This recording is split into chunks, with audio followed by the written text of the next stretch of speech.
Sino ba naman sa atin ang hindi na humaling sa palabas na ito noon? Lalo na sa mga batang 90s dyan na talaga namang nakatutok sa mga telebisyon sa oras ng bakbakan.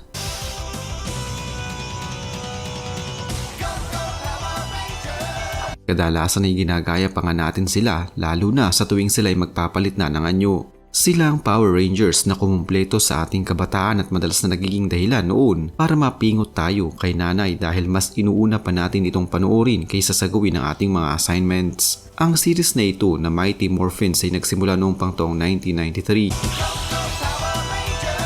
Nasa halos 3 dekada nang nakakalipas at malaking palaisipan ngayon kung nasa na nga ba ang mga orihinal na cast nito. Yan ang ating alamin para sa video natin ngayon. Halina't samahan nyo akong balikan ang nakaraan at sariwain ang masayang alaala ng ating kabataan. Unay si David Yost o ang Blue Ranger na si Billy Cranston. Hinawakan ni David Yost ang karakter bilang si Blue Ranger aka Billy Cranston 3 buwan lamang matapos ang kanyang paglipat sa California noong 1993. Ang kanyang pangalan na Billy Cranston sa palabas ay hinango mula sa pangalan ng isa sa mga voice talent ng Power Ranger.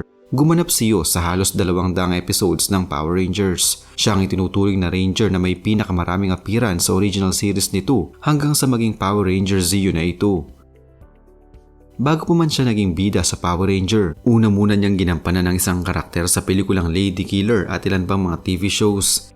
Naging producer din siya ng The Real Housewives of Beverly Hills. Noong mga panahong iyon ay nakakaranas si Yost ng nervous breakdown dahil sa kanyang kasarian. Subalit kinalaunan, nalampasan niya ito at naging campaigner ng NOHA na may advokasya para sa LGBTQ+ equality. Sa ngayon si Yost ay 55 taong gulang na at noong taong 2022, si Yost ay muling nagbalik bilang producer ng bagong series ng Power Rangers sa ika-30th anniversary nito. Noong Abril 2023, opisyal na ipinalabas ang Mighty Morphins Power Rangers Once and Always.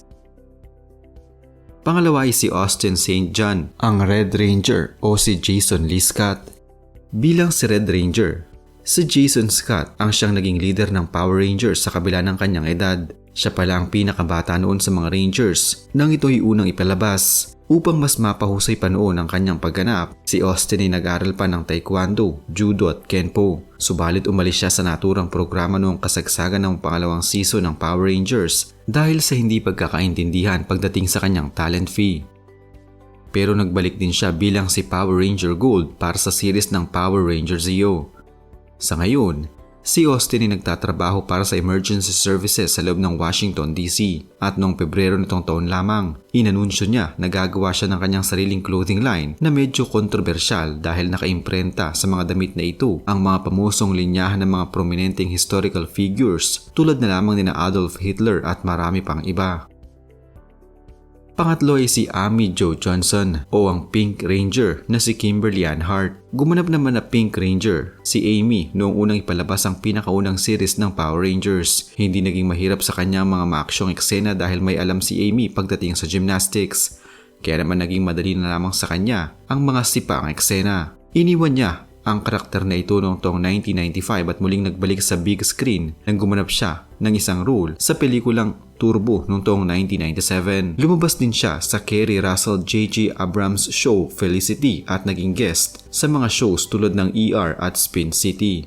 Mula taong 2008 hanggang 2012, naging bida si Amy sa isang Canadian-produced cop show na Flashpoint at noong taong 2017, nagsulat at nagproduce siya ng kanyang pelikula na may titulong The Space Between. Bilang isa ding talentadong mga awit, si Amy nakagawa din ng 3 studio album mula sa kanyang pangalan. Sa ngayon, si Amy ay 54 na taong gulang na at busy bilang isang direktor ng mga pelikula, play at kung ano-ano pa. Pang-apat ay si Walter Emmanuel Jones o ang Black Ranger na si Zack Taylor. Siya ang orihinal na gumanap na Black Ranger para sa 1.5 season ng Power Rangers. Subalit pinalitan siya ni Johnny Young Bosch nang magkaroon ng problema at hindi pagkakaintindihan sa kanyang kontrata. Sa mga hindi nakakaalam, naging voice talent din si Walter para sa ilang mga karakter na mga monster at villain ng Power Rangers. Sa pagkawala niya bilang si Black Ranger, naging voice performer siya at nagkaroon ng mga guest roles sa Buffy the Vampire Slayer, NYPD Blue at The Shield kasama pa ang role niya sa Locker Zombie sa House of Dead 2 film. Nag-voice over din si Walter sa pelikulang The Cloudy with a Chance of Meatballs 2 at sa video game na Red Dead Redemption. Pang-anim ay si Jason David Frank o ang Green Ranger na si Tommy Oliver. Si Jason ay isa palang martial artist at unang nag-audition bilang Red Ranger subalit napunta sa kanya ang role bilang si Green Ranger. Nang matapos ang Mighty Morphin Power Ranger series, nagpatuloy ang role ni Jason at na-evolve ang kanyang karakter mula sa pagiging si Green Ranger. Siya ay naging White Ranger, Red Zeo Ranger, Red Turbo Ranger at Black Dino Thunder Ranger sa iba't ibang mga series at pelikula ng Power Ranger. Ipinagpatuloy din niya ang kanyang hilig sa martial arts na sa kasalukuyan, siya ay 7th Dan, Black Belter sa Karate at Purple Belter naman sa Brazilian Jiu-Jitsu. Naging aktibo pa din si Jason sa ibang mga series ng Power Rangers gaya ng Power Rangers Mega Force na ika-20 incarnation na pala ng palabas. Subalit noong buwan ng Nobyembre taong 2022, kinitil ni Jason ang kanyang sariling buhay sa isang hotel sa Houston, Texas. Ayon mismo sa kanyang asawa na kasama niya sa parehong hotel, bago pa lang kanyang pagpapatiwakal ay nakakaranas si Jason ng matinding depresyon at iba pang mga mental health issues. Pang-anim ay si Thuy Trang, ang Yellow Ranger na si Trini Kwan. Ang pamilya ni Thuy na mula sa bansang Vietnam ay nagtungo sa bansang Estados Unidos noong kalagitnaan ng dekada 70 upang magsimula ng bagong buhay. Matapos ang ilan lamang niya noong mga acting career sa mga commercials, siya ang opisyal na naging orihinal na Yellow Ranger para sa pinakaunang pagpapalabas ng Power Ranger. Gumanap siya bilang si Yellow Ranger na nasa 1.5 season ng naturang palabas. Kasunod nito ay nagkaroon siya ng role sa The Crow, City of Angels and Spy Hard, subalit noong 3 ng Setyembre taong 2001, namatay si Thuy sa edad lamang ng 28 taong gulang dahil sa isang aksidente na may kinalaman sa kotse. Pang-7 ay si David J. Fielding o si Zordon. Ang higanteng malaking ulo na siyang nagbibigay ng misyon sa mga Rangers ay ginampanan ni David Fielding habang siya din ang nag-voice over sa ibang mga karakter sa parehong palabas.